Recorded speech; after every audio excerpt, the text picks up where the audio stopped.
Hello everyone, welcome back to our channel.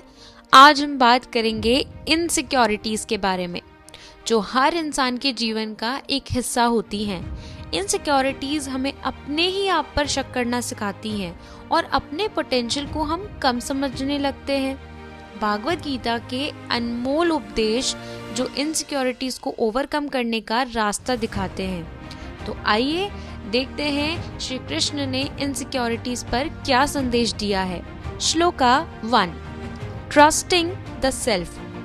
Chapter 6 verse 5 में कृष्ण कह रहे हैं, उद्धरेद आत्मना आत्मना नात्मान मवसाद्येत आत्मेव ह्यात्मनो बंधुरात्मेव रिपुरात्मनः। अपने आप को अपने आत्मा के द्वारा उठाओ, अपने आप को नीचा मत करो, क्योंकि इंसान स्वयं ही अपना दोस्त है और स्वयं ही अपना दुश्मन। कृष्ण हमें ये शिक्षा देते हैं कि इनसिक्योरिटीज के नीचे दबने की बजाय अपने आप पर विश्वास करना चाहिए। हमारी इनसिक्योरिटीज हमारे अंदर का दुश्मन बन जाती हैं, जो हमें रोकती हैं। जब हम अपने ऊपर शक करते हैं तो हम अपने ही दुश्मन बन जाते हैं। इसलिए अपने आप को नीचा मत समझो, अपनी आत्मा को मजबूत बनाओ। अब हम इसे एक एग्जाम्पल से समझते हैं। जब अर्जुन युद्ध के मैदान में अपने आप पर शक करने लगे, कृष्ण ने उन्हें अपने कर्तव्य को याद दिलाया और इनसिक्योरिटीज से लड़ने का रास्ता दिखाया। अर्जुन की इनसिक्योरिटीज उनके मन में शक पैदा कर रही थी, लेकिन कृष्ण ने उन्हें उनका असली पोटेंशियल याद दिलाकर इनसिक्योरिटीज को हराने में मदद की। Shloka 2, detachment from fear. Bhagavad Gita chapter 4 verse 22 में कृष्ण कह रहे हैं, यत्र छाला बसंतुष्टो द्वंद्वातीतो विमत्सरः समः सिद्धा वसिद्धो च कृत्वापि न निबध्यते।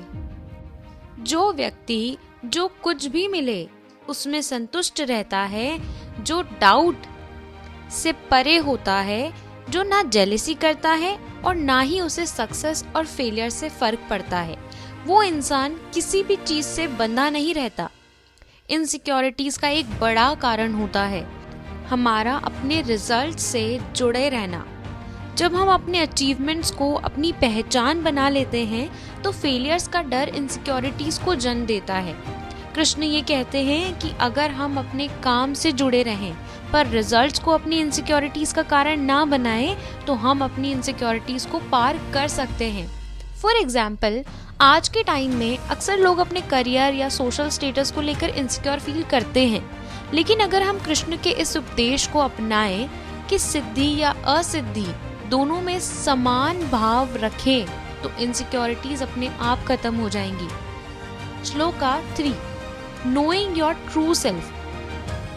भागवत गीता चैप्टर 6 वर्स 16 में कृष्ण कह रहे हैं, नात्याश नातस्तु योगोस्ति ना चेकांत मनश्नतः ना चाति स्वप्नशीलस्य जागृतो नेवचार्जुनः। ना तो बहुत ज्यादा खाने वाले को योग मिलता है और ना ही बिल्कुल ना खाने वाले को, ना ही बहुत ज्यादा सोने वाले को और ना ही बिल्कुल ना सोने वाले को। कृष्ण हमें सिखाते हैं कि इनसिक्योरिटीज को तभी दूर किया जा सकता है जब हम अपने जीवन में बैलेंस बनाएं। खाना, सोना या काम करना सब कुछ समुचित मात्रा में होना चाहिए। इनसिक्योरिटीज अक्सर तब होती है जब हम अपनी लाइफ में इम्बैलेंस क्रिएट करते हैं। बैलेंस हमारे मन को शांति और विश्वास देता है। फॉर एग्जाम्पल, जो व्यक्ति अपने अपीयरेंस को लेकर इनसिक्योर फील करता है, वो अक्सर अपने खाने पीने पर अत्याचार करने लगता है। लेकिन कृष्ण ये कहते हैं कि जीवन में बैलेंस होना जरूरी है, तभी इनसिक्योरिटीज को दूर किया जा सकता है। भागवत गीता के द्वारा कृष्ण हमें इनसिक्योरिटीज से लड़ने का एक क्लियर रास्ता दिखाते हैं। अपने ऊपर विश्वास रखो, अपने कर्म पर ध्यान दो और अपने मन को बैलेंस में रखो। इन इनसिक्योरिटीज को अपने जीवन का पार्ट मत बनने दो, क्योंकि हमारी असली शक्ति हमारे अंदर ही छुपी होती है। इसका ध्यान रखें। तो अगर आपको ये वीडियो अच्छी लगी तो प्लीज़ लाइक करें, कमेंट करें और सब्सक्राइब करना बिल्कुल ना भूलें। Thank you for watching. Hare Krishna.